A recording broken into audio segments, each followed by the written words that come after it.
Kind of shifting gears just a little bit now to our community spotlight conversation today, and that involves American Heart Month. Yes, that is what February is all about, learning how to take best care of our hearts. And Courtney Smith with Grand Primary Care was kind enough to once again stop by and give us not only an explanation of how this heart works, but also some tips on how to stay as healthy as possible during this month. Courtney, it is such a pleasure to have you back on the show today. Thank you so much for stopping by. Yeah, thank you so much for having me back. Of course. And, February is, of course, American Heart Month. And, we're recording this right around Valentine's Day. So love is in the air. But there's also a really big emphasis on the heart right now. And that's kind of where we want to talk and really lead this conversation. Some of the best ways to take care of our hearts during American Heart Month. And that's kind of what I want to open it up very broadly, Courtney, if you don't mind. Just what are some things that you would like us as a medical professional, like us, to know about our hearts? Just the different things to kind of keep in mind, maybe things to just broadly know, especially if maybe we are going to go see our doctor and talk about some of the things that we have questions about coming up later on in this interview. Yes. So the heart is basically a big pump in the center of our chest, and it pumps blood throughout the body to our brain, to our muscles, and to vital organs. So when a healthcare professional says cardiovascular disease, we don't just mean the heart. We mean arteries, which deliver oxygenated blood to the rest of the body. We mean veins that deliver the blood back to the heart to receive more oxygen. So basically, we're talking about the whole body, which is why when we're talking about cardiovascular disease, we're also talking about stroke, which occurs in the brain. And I think, again, the heart kind of just connects everything. So just kind of re-emphasizing the importance of the heart and taking care of your heart is really what we want to do with this conversation today. Let's talk about, visiting the doctor's office, though, because there are going to be those times when your doctor is going to maybe recommend doing a certain test or maybe getting some certain lab screenings. Can you just explain some of those really important ones, just so people that maybe are going to their doctor and having these tests done or having these labs done, they kind of know what to expect or really what's going on? Yes. If you're seeing your healthcare provider for a routine preventive visit, there's a really good chance that they're going to recommend some basic lab work that usually involves a panel that checks your blood sugar, your electrolytes, and that's a fasting sugar level. Typically, we're also going to recommend a lipid panel, which is checking your cholesterol. Those are fasting levels, getting your blood drawn. We may also recommend a hemoglobin A1C, and that's a way to check someone's blood sugar kind of on average over the past 3 months or so, as opposed to that fasting sugar level that tells us what your sugar is in the moment. So those preventive screening labs typically recommended at least once a year for most adults, maybe more frequently if you have chronic conditions or are presenting with some symptoms that are concerning for heart disease. Some additional labs for someone who might be at higher risk for heart disease. So let's say we know that someone has family history of heart disease and a first-degree family member, and perhaps even a young family member that was affected by heart disease. We might recommend some extra testing like a lipoprotein A level, which is another blood test. And there's a few different types of imaging that we can check for someone if we think they might show symptoms. One is a test that can be easily done in the doctor's office, an ECG or an EKG. It involves putting leads on the chest, which means some stickers, and on your arms and your legs. It tells us the electrical activity of your heart. Another is an ultrasound of the heart called an echocardiogram or an echo. This is typically done in a hospital setting and pre-scheduled, and tells us if your heart is pumping efficiently. And another kind of screening test, especially for someone who's at high risk for heart disease, might be a coronary calcium score. So it's a low dose of a CT scan, a CT image of your chest that shows us if there's any existing plaque buildup in the arteries around the heart. Right. No, and kind of on that same instance of going to the doctor and maybe seeking some help, I mean, that's what we want to kind of expound a little bit more on, is because we obviously don't want to maybe overcrowd doctors' offices. That's always a big topic of discussion, but we want to make sure that everybody is being taken care of and taking the proper precautions if maybe they are feeling like something's off a little bit. So what are some of those key symptoms that maybe we should be keeping a lookout for, where we should decide, okay, this is the time to maybe go see my doctor, maybe give them them a call and say, hey, something's not feeling right. I just want to get checked out about this? Yes. So first of all, never feel bad for calling your primary care provider's office. That is exactly what we're there for, is to be the first step to help you triage or determine what symptoms are more serious or less serious, and like what timing or what setting is most appropriate to seek care. Some examples of symptoms would be chest pain or pressure, tightness. People describe that in a few different ways. If your heart feels like it's beating too fast or skipping around in your chest, palpitations. If you feel more short of breath than usual, dizziness, lightheadedness, vision changes, nausea, and some kind of symptoms that I think we don't focus on enough when we talk about heart disease are like jaw pain and neck pain, and upper abdominal pain can also be symptoms of heart disease or a heart attack. Yeah, again, just tons of things to kind of keep an eye out for. And one other thing that really does play into heart disease and really kind of our heart health is, of course, our diet. Obviously, exercise too, but diet is really a main component of that. And that's something kind of a couple of questions about for you, Courtney, is, what are some foods? I mean, we hear, you shouldn't be eating too much fast food in excess or stuff like that. But what are like just those basic foods that you would recommend staying away from, especially, even in moderation? They could potentially be a little damaging to us. Yeah, so we actually regulated out trans fats of the food supply in the U.S. several years ago because they were shown to be so problematic for heart health, and those were largely found in prepackaged and processed foods. So trans fats, certainly we're trying to stay away from those.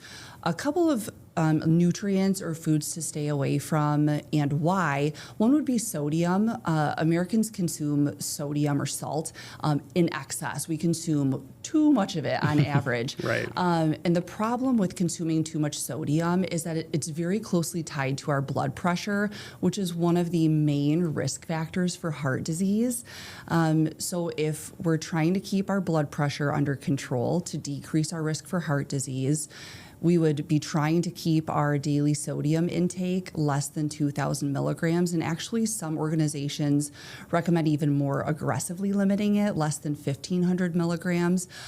That is really difficult to do. If you're like tracking your macros or tracking your calories, pay attention to your sodium consumption, especially if you have some favorite like packaged foods like protein bars or like protein shakes or pre-workout energy drinks, things like that. Packaged foods contain so much sodium. Right. And convenience is obviously a factor with that. Like, we need to be kind of being mindful about how long it can take to like prep healthy foods. And so I totally get the convenience factor, but consuming less sodium would be helpful. Another kind of nutrient to limit would be saturated fat. Saturated fat is found in foods like red meat, other animal byproducts like eggs or whole fat dairy, some sweets, chocolate. They're very nutrient dense, so they're high in calorie. And the problem with saturated fat is that it's directly tied to our LDL, kind of bad cholesterol levels, which then increases risk for heart disease. It is also very easy to consume too much saturated fat in the usual average American diet. Again, if you're tracking your calories or macros, paying close attention to the saturated fat intake for a week or two might be eye-opening.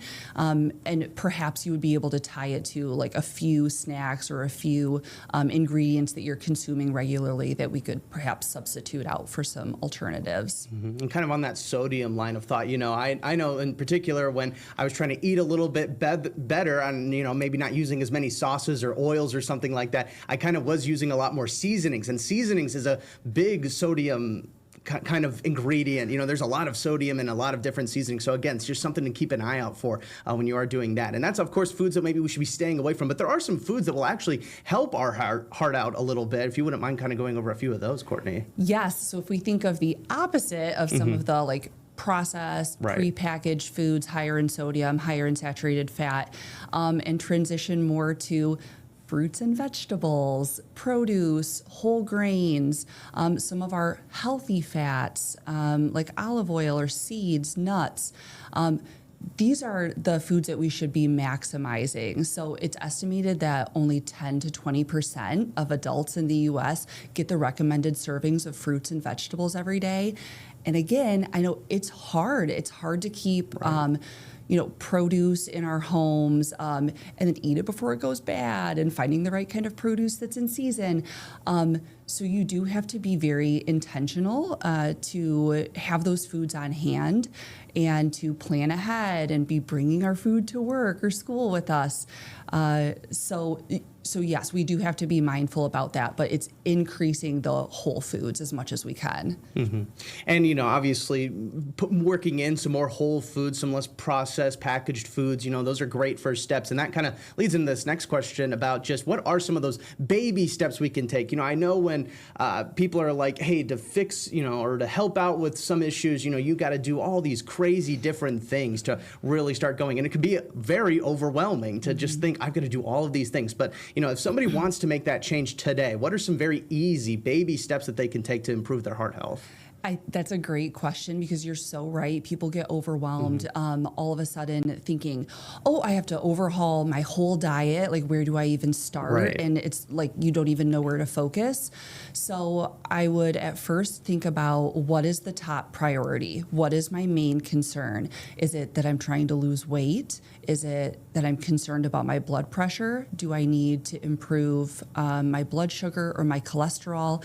Based on what your main concern is, your healthcare provider can help you zero in on the top priority. So let's say that someone just learned that their blood sugar is too high, whether or not they have diabetes, pre-diabetes, or anything else. So blood sugar is too high, and your healthcare provider is going to say something like, you need to eat less carbs, or you need to eat less sugar. What do we mean by that? I think if the provider has more time on their hands, or if you're engaged in like a face-to-face conversation about it, what we would say is to improve your blood sugar. We would want you to consume less added sugar. And we want you to consume more healthy types of carbohydrates. Carbs are our main source of energy during the day. We want you to have good energy and feel good. And our kind of healthier sources of carbohydrates are fruits and vegetables and whole grains. That gives us good, long-lasting, kind of more even energy throughout the day. Higher in fiber, which is good for our heart health, good for our digestive health as well. So it would be focusing on one specific thing. And that, again, for someone whose blood sugar is too high, I would say to first focus on added sugars. So being very specific about what's the priority, asking your provider what is the most specific way that I can target that, and then making changes to one like macronutrient or one nutrient at a time. And then following up with your healthcare provider to say, when is a reasonable amount of time that we can revisit this? Should I have my labs rechecked in a few weeks, a few months? When should I see you again, to decide if that change has been meaningful? Right. No, and obviously those baby steps will eventually all kind of stack on top of each other and lead to a healthier lifestyle. But there are going to be those instances when we maybe do need to make these kind of big changes. And you and I had kind of talked a little bit beforehand, before we started recording, just about some of those big major things that we can do to really vastly improve our heart health. So what are those maybe one or two things that you would recommend to everybody watching right now? Yes. So the main message that I would want to get across is that if you smoke or vape, to try to quit. And I know that that is such a loaded statement. Like, we know as healthcare providers that it is very, very difficult to quit smoking. And so I do not say that lightly. Your healthcare professional, your primary care provider, wants to help you quit. It is the most impactful thing that you can do to decrease your risk for heart disease by greater than 50%, and to decrease your risk for cancer and overall early death. So it is the most important thing you can do. if it's been a while since you thought about quitting, or if you've tried to quit before and haven't been successful, it's okay to try again. We want to help you try again. Talk to your healthcare provider about ways that we can help maybe alleviate the burden a little bit. And yes, there are some prescription medications that can help. You don't necessarily need a prescription to put yourself in a more favorable situation. There are lifestyle behavior modifications that we can recommend to make it easier to quit. So we're happy to talk about that. Yeah, definitely. And again, I think that's something that, people that do smoke or vape, they've been hearing it over and over again. And like you said, it is very difficult to actually begin that quitting process. But knowing that, your doctor, your primary care provider is looking to also get you to quit as well. You guys are on the same team here. I think that's obviously a great first start there. Courtney, we started off with kind of a big, broad question, just talking about, things to know about the heart. And that's kind of where we want to end things today with another broad question. Just, what is really the importance of staying up to date on our heart health? I mean, there's so many things going on within ourselves, around the world, that just take up a lot of brain space, I feel like, our daily thoughts. I mean, why should we maybe be focusing a little bit more on our heart health? Yeah, so important. So cardiovascular disease or heart disease is the leading cause of death for men and women in the United States. And we're not just talking about seniors here, we're talking about the whole lifespan. So heart disease is the leading cause of maternal death as well. So women who are having babies or of childbearing age. So we're spanning like really a broad reach of who's affected by heart disease here. And we want to help people live as long of a life as possible, the highest quality of life possible. If you're someone who's living a life of purpose, a life where you look forward to doing things either in retirement or next year or with your kids, we want to help you do that with the highest level quality of life possible and not be limited by a history of stroke or a history of heart attack. Now we're on a handful of prescription medications or might have developed some kind of a handicap because of that. Of course, these are items that can be dealt with when they come up, but we want to help people avoid that future for themselves. This is such a macro level problem, and the earlier we can reach someone with helpful messages, hopefully we can start to turn this around and decrease how often heart disease affects Americans. So this is a major life-limiting and quality of life-limiting problem. And again, your primary care provider, your cardiology team, your OB-GYN team really want to help prevent that future for you. Absolutely. Well, fantastic stuff as always, Courtney. Thank you so much for stopping by and answering a few of our questions. This again a very important topic, especially during American Heart Month. So again, thank you so much for stopping by today. Thanks again for having me. Of course.